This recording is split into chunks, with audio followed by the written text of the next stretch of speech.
Namaskar and welcome to the third session of Financial Management lecture. I am Dhruvika Kanabar from Shri A.K. Doshi Mahila College, Jamnagar.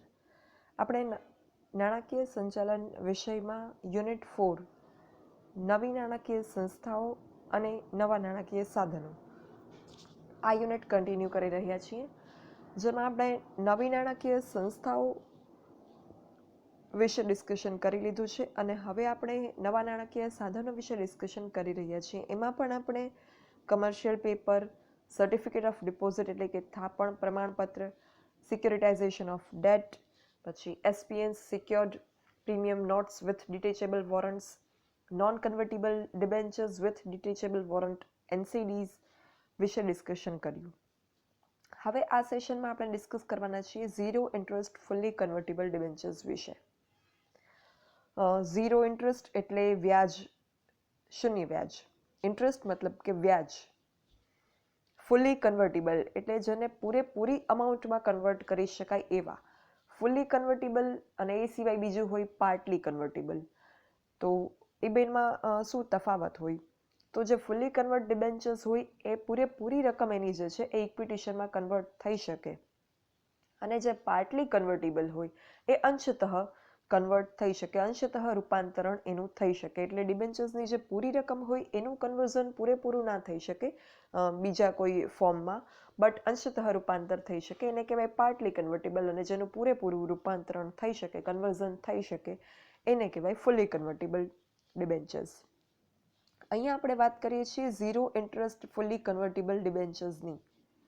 શૂન્ય વ્યાજના સંપૂર્ણ રૂપાંતરિત debenture. આ શું છે? તો શૂન્ય વ્યાજના સંપૂર્ણ રૂપાંતરિત debenture, zero interest fully convertible debentures. આવા ડિબેન્ચર પર કોઈ પણ પ્રકારનું વ્યાજ ચૂકવવા પાત્ર બનતું નથી, કારણ કે એનું ફુલ્લી કન્વર્ઝન થઈ જવાનું હોય છે. એટલે આના ઉપર કંપનીએ કોઈ જ ઇન્ટરેસ્ટ પે કરવાનું રહેતું નથી.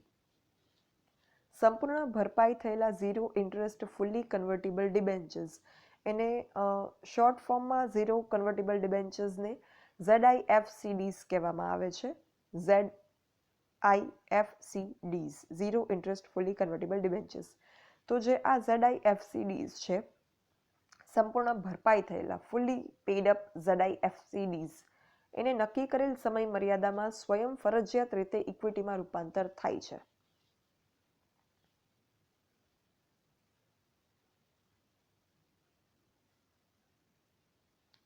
So these ZIFCDs are converted into equity shares at the end of lock-in period. જ્યારે એનો lock-in period પૂરો થઈ જાય, સમય મર્યાદા પૂરી થઈ જાય, ત્યારે જે છે એ ઓટોમેટિકલી આ ફુલ્લી કન્વર્ટેબલ ડિબેન્ચર્સ જે છે એ ઇક્વિટીમાં રૂપાંતર થઈ જાય છે. ધારકને ઇક્વિટીમાં રૂપાંતર કરવા અંગે ફુલ્લી કન્વર્ટેબલ ડિબેન્ચર્સને લોકિન ટાઈમ પીરિયડ લાગુ પડે. લોકિન ટાઈમ પીરિયડ પૂરો થાય પછી જ જે છે એ આવા ડિબેન્ચર હોલ્ડર્સ જે હોય એનું પોતાના ડિબેન્ચર્સનું, કન્વર્ટેબલ ડિબેન્ચર્સનું ઇક્વિટીમાં કન્વર્ઝન કરાવી શકે. અને આ જે લોકિન પીરિયડ છે એ લોકિન પીરિયડ સમય દરમિયાન કોઈ પણ વ્યાજ મળવા પાત્ર રહેતું નથી.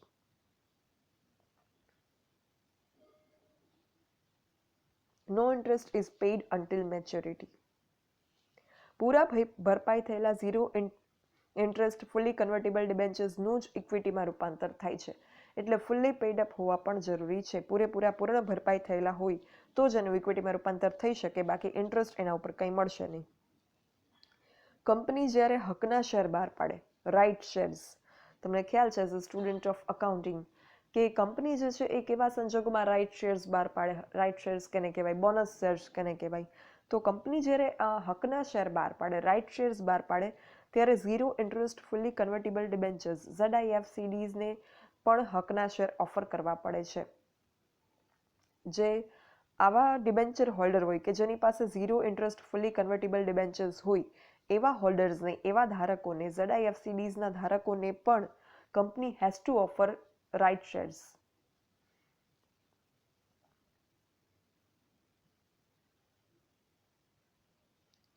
તો આ રીતે જે છે એ zero interest fully convertible debentures work કરે છે. રિસન્ટલી શ્રી રામ કોન્સોલિડેટેડ કંપનીએ આવા zero interest fully convertible debentures જે છે એ ઇસ્યુ કરેલા છે. ZIFCDs are converted into equity shares at the end of lock-in period, and conversion of these convertible debentures into equity is compulsory at predetermined price. આ ડિબેન્ચર્સનું conversion compulsory છે, ફરજિયાતપણે એ જે છે convert થઈ જ જાય છે. એટલે અહીંયા આ ZIFCDs હોલ્ડર્સને, ઝીરો ઇન્ટરેસ્ટ ફુલ્લી કન્વર્ટેબલ ડિબેન્ચર્સના હોલ્ડર્સને એવો કોઈ ઓપ્શન આપવામાં નથી આવતો કે whether you wish to get converted into equity or not. It is compulsory converted into equity at predetermined price. અગાઉથી નક્કી કરેલ કિંમતે ફરજિયાતપણે આવા જે શૂન્ય વ્યાજના સંપૂર્ણ રૂપાંતરિત ડિબેન્ચર છે એ ઇક્વિટીમાં રૂપાંતર એનું થઈ જાય છે, કમ્પલસરી, ફરજિયાતપણે. અને કન્વર્ઝન પ્રાઇસ જે છે એ અગાઉથી નક્કી કરેલી હોય છે. Conversion price is pre determined. Fine. તો અહીંયા આપણું ZIFCDs, zero interest fully convertible ડિબેન્ચર્સનો ટોપિક પણ પૂરો થાય છે. હજુ પણ આપણે આમાં જે નવા નાણાકીય સાધનોનો ટોપિક આપણે ડિસ્કસ કરી રહ્યા છીએ કે જે માત્ર તમારા નોલેજ અને ઇન્ફોર્મેશન માટે તમારા બુકમાં ઇન્ક્લુડ કરેલો છે. એક્ઝામ માટે એ જે છે ટોપિક નથી, માત્ર તમારી માહિતીમાં વધારો થાય નાણાકીય સંચાલનને લગતી, નાણાકીય સાધનોને લગતી. That's why this topic is included in your syllabus. સિલેબસમાં એકચ્યુઅલી ઇન્ક્લુડ નથી, બુકમાં ઇન્ક્લુડ છે.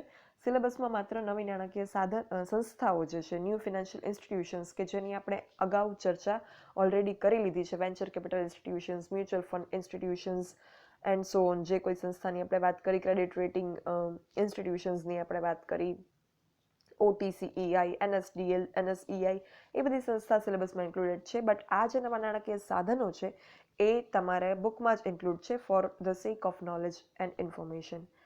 સો હજુ પણ આપણે આમાં આગળ ઉપર zero coupon bonds, deep discount bonds, double option bonds, stock investment, euro issues, GDR, EDR, FDR, આ બધું શું છે આગળ હું તમને કહીશ. ડેરિવેટિવ્સ, આ બધા ટોપિક ઉપર હજુ પણ આપણે ડિસ્કશન કરવાનું છે, જે આપણે આગળના સેશન્સમાં કરીશું, નેક્સ્ટ લેક્ચરમાં કરીશું. Thank you. For any doubts or queries, you can write me on this mail dbk.dhruvika@gmail.com. Thank you.